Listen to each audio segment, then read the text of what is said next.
बंटी चोर या यूं कहे India's master thief Devinder Singh जिस पे 550 से ज्यादा दर्ज केसेस जिसकी सुर्खियां पूरे देश में गूंजी। छोटी मोटी चोरी ना करना उसका पेशा। हर महंगी या आलीशान चीजें चुराता, कार चुराता, घर के ताले खोलता, लेकिन कभी बंदूक या कोई हथियार तक नहीं उठाया। कहता था चोरी एक स्किल है, आर्ट है, क्राइम नहीं। श्रीलंका और भूटान तक गया, 5 स्टार होटल्स में रात गुजारी, जेल से भागा, और हाँ, बिग बॉस में कैमरा भी चुराया। चोर या उस्ताद, असली बंटी का राज क्या है?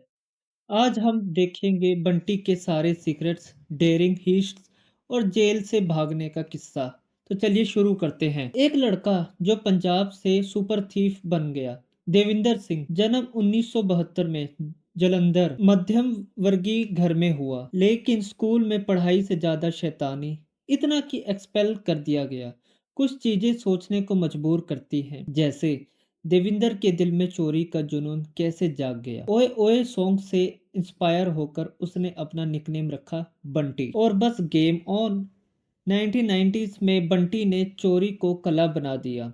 550 से ज्यादा केसेस उसके नाम, दिल्ली मुंबई, हर गली और मोहल्ला। लेकिन ये बंदा कुछ अलग था, बंदूक या हथियार कभी नहीं उठाता। कहता था चोरी एक स्किल है, आर्ट है, क्राइम नहीं। चोरी करने के बाद कार बदलता, घर से दूसरी कार ले आता, पुरानी कार वहीं छोड़ देता, कभी कभी सुनसान जगह पे जाके छोड़ देता ताकि वो कार खुद ब खुद अपने मालिक तक पहुंच जाए, और प्रॉपर्टी खरीदता, क्योंकि पकड़े जाने पे सब छिन जो जाता है। फिर क्या करता? 5 स्टार होटल्स में रातें, पार्टीज, मॉडर्न लाइफस्टाइल, सब चोरी के पैसों से। चोरी का पैसा शौक बड़ा, बंटी का स्टाइल सबसे जुदा। यह चोर नहीं, एक उस्ताद था, लेकिन पुलिस के हाथों भी पकड़ा गया। कैसे? आगे सुनते हैं। बंटी चोर का असली खेल शुरू होता है चोरी और भागने का ड्रामा। हर चोरी एक प्लान, जैसे कि ताले तोड़ना, अलार्म बंद करता और कार बदलना, अपनी गाड़ी छोड़ घर से दूसरी ले आता, फिर सुनसान जगह छोड़ आता, या कभी उसे बेच देता। दिल को रास है इसलिए चोरी करने श्रीलंका और भूटान तक गया, और इंटरनेशनल चोर भी कहलाया। आप इमेजिन करो इतनी डेयरिंग, पता नहीं ये कहाँ से लाया। उसका तरीका था अच्छी सोसाइटीज या होटल में घुसना, सीसीटीवी देखना, सिक्योरिटी का पैटर्न समझना, फिर बिना शोर शराबे के गाड़ी या घर से सामान चुरा लेना। एक बार दिल्ली में उसने एक आईएएस ऑफिसर का घर लूट लिया, वो भी बिना किसी तोड़ फोड़ या धमकी के। सिर्फ सीसीटीवी और लॉक्स का सिस्टम समझ के क्वाइटली शांति से अंदर घुस गया और सामान चुरा ले गया। एक बार उसने बीएमडब्ल्यू चुरा ली थी, बिना चाबी या तोड़ फोड़ के, गाड़ी का डुप्लीकेट की सिस्टम समझ के। और ये चीज देखते हुए पुलिस भी हैरान थी, कितनी महंगी और लग्जरी गाड़ी को उसने बिना तोड़ फोड़ के चुरा कैसे लिया। एक बार एक घर से स्पीकर चुराया, तो घर से निकलते ही उस घर की बेटी ने देखा और पूछा, ये कहाँ ले जा रहे हो? बंटी ने बिल्कुल पूरे कॉन्फिडेंस से कहा कि उसके पापा ने उसके उसे ये वापस किया है, ताकि इससे बड़ा बर्थडे गिफ्ट भी उसे दिया जाए, और हैप्पी बर्थडे कह के वहां से निकल गया। एक बार एक बूढ़ी महिला के घर चोरी करते वक्त उस महिला की आंख खोली।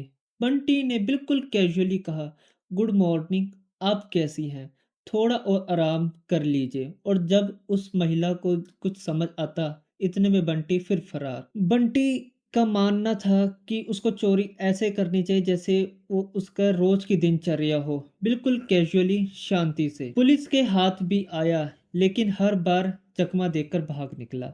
एक बार कार चलाते हुए कांस्टेबल्स ने पकड़ लिया, तो उसी कार से पुलिस स्टेशन जाते समय बंटी ने कार खराब होने का नाटक किया। कांस्टेबल्स को भी कार चलाने के लिए कहा, बट कार की तार तो उसी ने ही तोड़ दी थी, तो कार चलती कैसे? तो जैसे ही कांस्टेबल्स को लगा ये सच कह रहा है, और धक्का मारने के लिए वो नीचे उतरते हैं, इसी दौरान बंटी तार जोड़ के कार फरार लेकर हो गया फरार। उसके पास रहने का ठिकाना नहीं था। एक बार दिल्ली के एक पुलिस स्टेशन में जाके उधर के एसएचओ से बोला, मुझे जेल भेज दो। एसएचओ ने जेल की बजाय अपने घर रखा उसे, 1 महीना हॉस्पिटैलिटी का मजा दिया।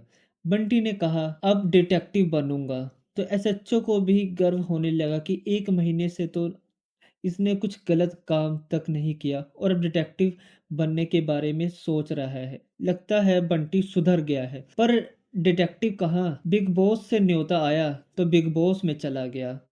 बस बिग बॉस में गया और वहां से इवेक्ट होने के बाद फिर उसी चोरी की पुरानी दुनिया में वापसी कर ली। लेकिन पुलिस भी पीछे पड़ी थी। आखिरकार बंटी पकड़ा कैसे गया? कैसे पकड़ा गया ये आखिरकार सुपर चोर? बंटी चोर का खेल कितना भी स्मार्ट हो, पुलिस के हाथ लगना ही। देविंदर सिंह पे 550 केसेस ठोक दिए गए। दिल्ली मुंबई हर जगह लूटपाट। लेकिन ये बंदा इतना चालाक शातिर था कि स्ट्रॉन्ग एविडेंस ना मिलने के कारण धीरे धीरे 550 से सिर्फ 50 केसेस रह गए। आप सोचिए कैसे? क्योंकि बंटी ने कभी बंदूक नहीं उठाई चोरी करने के लिए। चोरी को वह स्किल मानता था। वॉयलेंस से भी दूर रहा। पहला बड़ा झटका 2006 में लगा। दिल्ली पुलिस ने पकड़ा, लेकिन ये सुपर चोर जेल से भाग गया। फिर आया 2013, जब इसने केरला के एक बड़े बिजनेसमैन के यहाँ चोरी की। केस सुर्खियों में आया और चोरी भी एक बड़े बिजनेसमैन के यहाँ। पुलिस पे प्रेशर बढ़ता जा रहा था तो एक दिन केरला में ही ये धरा गया। आईपीसी सेक्शन 380 के अंडर 7 साल की सजा मिली और तिहाड़ जेल भेजा गया। वहां भी बंटी ने अपना चाम दिखाया। कहते हैं अपने साथी जनों को कंप्यूटर तक सिखाया। लेकिन जेल में भी उसका दिमाग चलता रहा। सुधरा या नया प्लान? 2018 में वो रिलीज हो गया गुड कंडक्ट की वजह से। लेकिन क्या ये सच में बदल गया? जेल के पिंजरे से छूटा, पर क्या चोरी दिल से निकली? जानकारों का मानना है कि बंटी अभी भी खेल खेल रहा है। क्या है इसका अगला चैप्टर? चलिए सुनते हैं। ये बंदा बॉलीवुड और टीवी स्टार तक बन गया। 2010 में ओए लक्की लक्की ओए फिल्म उसकी कहानी से इंस्पायर्ड थी। अभय देओल के साथ हिट हुई। फिर बंटी खुद बिग बॉस 4 पे आया, लेकिन वहां भी ड्रामा। सलमान खान ने उसे चोर कहा तो बंटी को गुस्सा आया। बोला मुझे चोर मत बोलो, मैं ये अल्फाज नहीं सुनता। और क्या था, शो के कैमरे ही चुरा लिए। और फिर एविक्शन का ड्रामा, चोरी का खेल टीवी पे भी। बंटी ने दिया सबको नया चक्कर। बंटी ने एक एसएचओ के घर रहकर बोला था मैं डिटेक्टिव बनूंगा। लेकिन बिग बॉस के बाद क्या हुआ? कुछ भी नहीं, नथिंग। तो क्या बंटी में है कोई एक्सपर्ट स्किल या है वो छुपा चोर? आप बताएं, आपकी क्या राय है? क्या ये सुपर चोर सुधर गया या खेल अभी भी जारी है? 550 चोरी श्रीलंका से भूटान तक। ये बंदा सुपर थीव था। नो वेपन्स, सिर्फ स्किल। 5 स्टार होटल्स में जिंदगी। बिग बॉस पे हंगामा, जेल से भागा, पुलिस को चक्कर दिया, पर 2018 में छूट भी गया। चोरी का खेल छुपा, पर क्या बंटी का दिल बदला? यह कहानी क्राइम और सुधार के बीच एक बड़ा सवाल जोड़ती है। क्या ऐसा चोर कभी सुधर या बदल सकता है? आप बताओ दोस्तों, बंटी अब कहाँ है? सुधर गया या खेल अभी भी जारी है? इस वीडियो को लाइक करो, चैनल को सब्सक्राइब करो और कमेंट में अपनी सोच शेयर करो। अगला वीडियो एक और क्राइम या मिस्ट्री पे क्या देखना चाहोगे? तब तक के लिए स्टे ट्यून्ड।